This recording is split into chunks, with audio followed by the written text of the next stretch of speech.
I finished Alchemized last night and clearly I had a very fun time finishing it.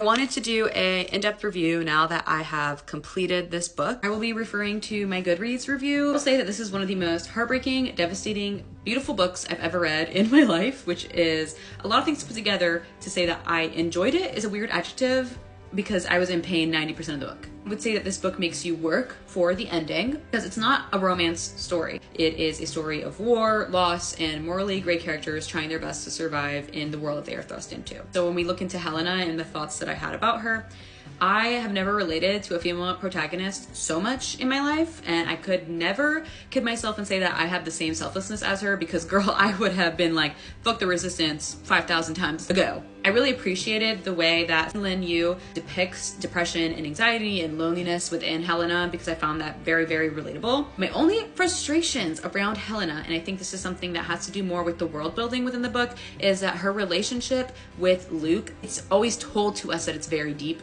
but we do not see why it is deep. Kane. I have been seeing a lot of people who read Manacled that they were like, it was even a crazier contrast to end up caring for Draco. Like you wouldn't have ever expected that. But I never read that fan fiction, so I didn't have that mindset, and I still found it surprising for me to have ended up caring for him. I mean, I predicted from the start that there was going to be a redemption for him and what everything had happened because I'm just a seasoned romantasy reader. I still was surprised that I ended up caring and rooting for him more than I would have thought. I did say though that he frustrated me at some points, but his love for Helena is so suffocating and honestly devastatingly beautiful. And I use suffocating in an interesting way to me because I do feel like that's what it is. However, it's just very beautiful to also see them love each other so much in such a dark world. I would say that there are some points where I felt like it was so circular and that I was reading about just torture for entertainment's sake.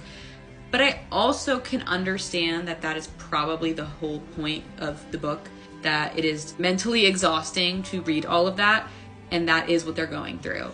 I kept waiting for the other shoe to drop. I don't know that I could ever reread this book as it is just so devastating, but I hope that one day I can because I would love to highlight all the parallels for part 1 and part 2 that I may have missed. And there are a handful of times where I can say a book has genuinely moved me, and this book moved me. And this quote, "Do I know you? I suppose you do."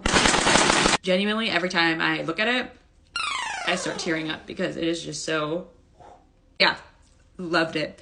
And I recommend anyone to read.